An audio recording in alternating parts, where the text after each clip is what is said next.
Olá, aqui é Romero Carvalho do blog romerocarvalho.tv. E esse é mais um vídeo da série Apps Indispensáveis. Dando continuidade aos vídeos sobre o Notepad++, nós veremos como realizar algumas configurações básicas e customizar alguns itens da interface do Notepad++.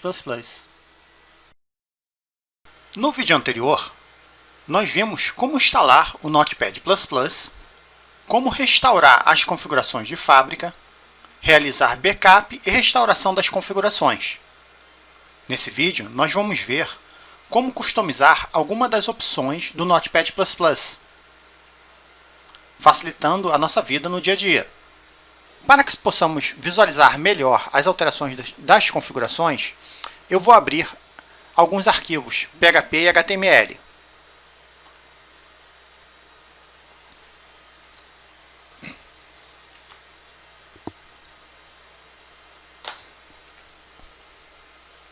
Para alterar as configurações do Notepad++, basta acessar o menu Configurações,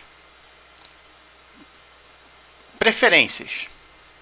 Veja que as configurações são divididas em várias categorias. Vamos visualizar primeiro as opções da categoria Global. O primeiro item é o idioma. Se você viu o nosso vídeo de instalação, vai lembrar que na instalação nós escolhemos a opção Brazilian Português, fazendo com que a nossa interface toda esteja em português. Por padrão, além do idioma adicional que nós escolhemos, também é instalado o idioma em inglês.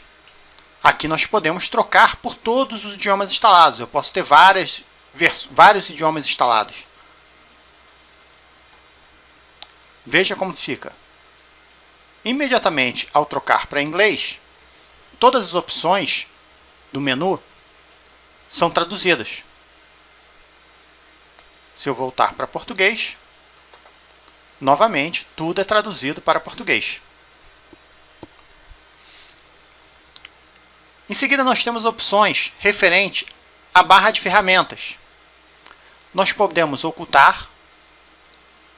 Nós também podemos definir o tamanho dos ícones da barra de ferramentas. Ícones grandes, pequenos, sendo que os grandes e pequenos ele tem um layout. E o ícone padrão são os ícones com um estilo mais recente. Vamos deixar no padrão. Nós também temos o painel de lista de documentos. Ao clicar em Exibir, veja que aparece uma lista de documentos abertos, que são justamente os mesmos documentos que nós temos aqui. Cabe a você trabalhar com a forma que achar mais agradável. Eu normalmente deixo fechada. Aqui nós podemos desabilitar essa coluna de extensão, e a extensão passa automaticamente junto ao nome do arquivo. Eu também posso esconder a barra de status. Agora nós temos aqui à direita as opções referentes às abas, que são esses botõezinhos que nós temos aqui. Eu posso ocultar as abas. Isso é interessante se eu estiver exibindo o painel de documentos, eu não preciso das abas. Veja que muda totalmente a interface. Se nós tivermos muitos documentos abertos, essas abas elas vão ultrapassar o limite da janela. Normalmente é colocado dois botõezinhos para a direita e para a esquerda, onde nós podemos rotacionar entre as abas. Ou, se preferir, você pode ativar a opção multilíneas. Veja que no nosso caso aqui não muda nada. Se eu tivesse muitos documentos abertos, olha o que iria acontecer. As abas passaram a ficar em múltiplas linhas. Se eu tirar a opção múltiplas linhas, nós temos os botões de rotação. Outra opção que eu tenho também é ativar as abas na lateral.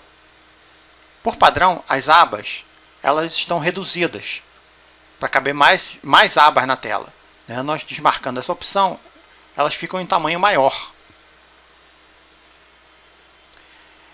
Essa opção travar sem arrastar, veja que quando eu pego uma aba, eu posso trocá-la de lugar. ela vai impedir que eu faça a troca.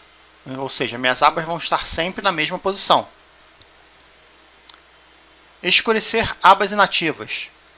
Se eu desmarcar essa opção, as abas ativas estarão na mesma tonalidade da aba ativa. A única coisa que vai diferenciar elas é a fonte, que vai estar em negrito na aba ativa e mais claro nas abas que não estão ativas. Aqui nós temos destacar o topo da aba ativa. Ela também cria uma linhazinha para identificar aqui, ó, a aba que está ativa. Eu posso retirar o botão de fechar, por exemplo. Eu não vou ter mais habilidade de fechar a aba direto. E a opção de fechar o documento com duplo clique. Normalmente, se eu clicar 2 vezes numa aba, ó, veja que nada acontece. Clico, nada acontece. Ao marcar essa opção, cliquei 2 vezes, a aba é fechada. Vamos abrir novamente o documento.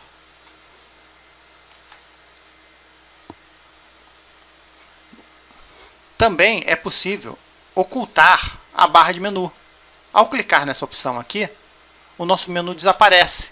Para exibir, eu tenho que apertar o botão Alt ou a tecla de atalho F10.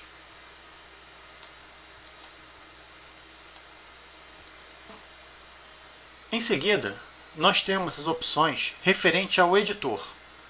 Nessas opções, nós podemos alterar o comportamento do editor do Notepad++.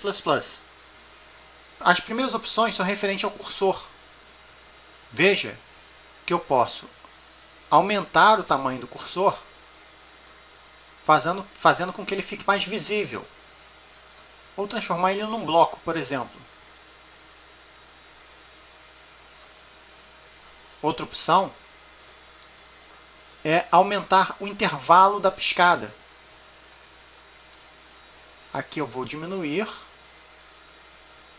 Veja que está parado, apaga. Acende, apaga. E aqui eu aumento a velocidade.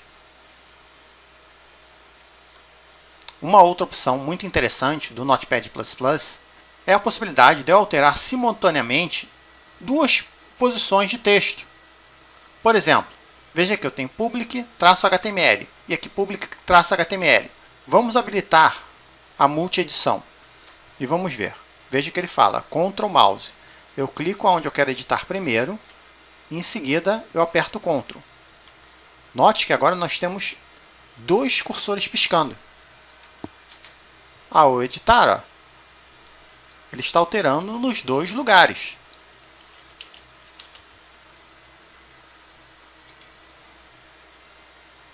E eu posso fazer isso para 3 opções, ó, 4, e assim vai.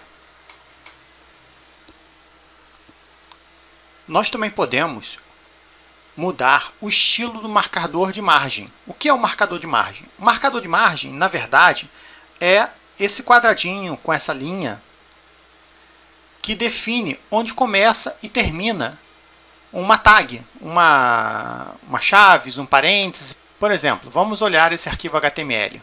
Nós temos um marcador de margem aqui que define o início e o final do HTML. Veja, quando eu clico nele, ele comprime todo o bloco numa linha só. Por exemplo, aqui nós temos outro marcador na tag table, e veja que o Notepad++ ele identifica a tag de início e final. Então vamos diminuir aqui, vamos clicar no menos aqui dessa tag table. Veja que ela sumiu tudo que está dentro. Na verdade, ele comprimiu e condensou e colocou um sinal de mais no lugar. Isso facilita na hora de visualizar os textos, os códigos, né? Por exemplo, essa aqui, dentro do body, eu vou diminuir somente essa aqui, ó, tbody, tbody. Ó, sumiu todo o resto. TD, nós temos só esse pedacinho aqui, ó. Bom, então esse é o marcador de margem. Um dos recursos legais do Notepad++ é a possibilidade da gente customizar esse marcador, né?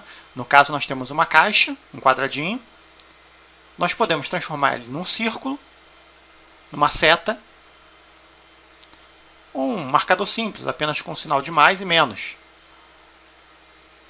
Veja que só vira um sinal de mais e menos. Ou nenhum, se eu não quiser um marcador.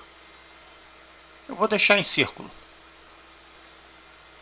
Nós temos também o delimitador de colunas. Esse é um recurso interessante também quando nós queremos limitar o final do texto. Que, por exemplo, veja como é complicado a gente ter que ficar toda hora rolando para a direita no texto, né? Então imagina linhas grandes. Se eu ativar o exibir linha vertical, ele já vai me mostrar aqui um final até onde eu devo me limitar para escrever. Por exemplo, eu posso alterar o número de caracteres. Vamos supor, eu quero aqui, acho que 100 caracteres é pouco, vamos colocar 132. Já aumentou? Ficou melhor? Vamos botar aqui no meu caso 140. Então, tamanho bom. Além disso, nós temos duas opções do delimitador de colunas, da margem. Nós podemos definir como uma linha, que é o que nós estamos agora, né? Veja que nós temos uma linha azul clara aqui. Quando chega na margem no caractere 140. Ou eu posso mudar para modo plano de fundo. O que isso faz? Veja que nada aconteceu, porque a minha margem está em 140, então não tem nenhum texto ultrapassando a margem. Vamos colocar a minha margem para 80. Olha o que aconteceu. Todas as linhas que tinham texto após a margem, elas passam a ser exibidas com fundo da mesma cor da margem que nós tínhamos aqui. Eu normalmente prefiro o modo linha. Isso cabe ao gosto de cada um. Vou colocar minha margem novamente para 140 e vamos em frente. Depois nós vamos ver como customizar essas cores, essas opções. Aqui nós temos a largura da borda.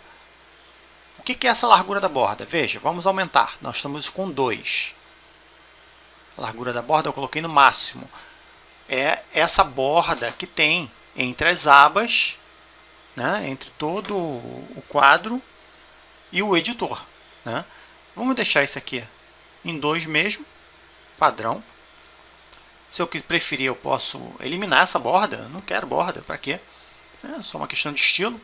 Vamos tirar essa borda, não há necessidade. E agora nós temos as opções de quebra de linha. O que é isso? Nós temos a opção padrão, alinhado e dentado. Imagina aqui que nós estamos escrevendo, vamos botar aqui function, teste, parênteses, e vou dar um enter. Alinhado, ele alinhou automaticamente abaixo da onde eu estava. Por exemplo, imagina que eu coloque aqui. Aí eu coloquei, por exemplo, eu vou colocar outra linha aqui, teste, e dar um enter. Veja, ele manteve um alinhamento exatamente na mesma coluna da linha que eu estava. Agora, o que acontece se eu escolher a opção identado? Vamos apagar isso aqui. Identado. Function. Teste. Aparentemente a mesma coisa, né? Vamos dar um enter aqui. Mas veja o que acontece.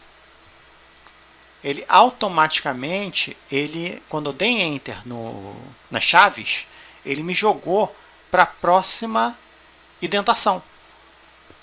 Fazendo com que, por exemplo, vamos supor, $t igual, teste. Pronto. For $i igual a 0, ponto e vírgula, $i menor que 10, ponto e vírgula, $i mais. Aí vou dar um enter. Olha só, ele automaticamente me jogou para a próxima indentação, para a próxima coluna. Vou deixar em alinhado, que é a opção que eu prefiro. A seguir nós temos mais algumas opções. Exibir o número das linhas. Veja que ao desmarcar some a coluna com o número das linhas. Exibir a margem dos marcadores. Ó, veja que some aquele espaço entre os números e a margem. Eu vou deixar porque isso é interessante, nós vamos ver mais à frente. Realçar a linha atual. Ó.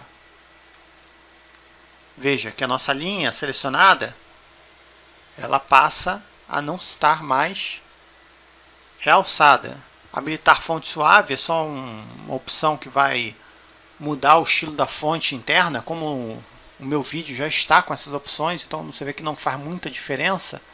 Aqui eu vejo que essa opção não está traduzida ainda. Enable Scrolling Beyond Last Line. Essa opção ela vai me permitir que eu role por toda uma página, independente se eu tenha texto ou não. Veja que com ela desmarcada, a minha barra de rolagem some e eu não tenho como descer. Eu só visualizo o que eu tenho, o texto que eu tenho. Veja que na última opção, desabilitar recursos avançados de rolagem, nós temos uma linha no final aqui que diz que nós devemos marcar, que por causa da tradução não dá para a gente ver, nós devemos marcar essa opção caso eu tenha dificuldades com o touchpad, com a rolagem do touchpad. Visualmente não faz nenhuma diferença, só vai mudar o comportamento na hora que eu estiver usando o touchpad. Se você não tiver nenhum problema, não há necessidade de marcar. Então é isso aí. Obrigado por assistir. E não se esqueça de curtir nossa página no Facebook, se inscrever no nosso canal no YouTube e, é claro, se cadastrar no nosso blog romerocarvalho.tv. Mais uma vez, obrigado e até a próxima!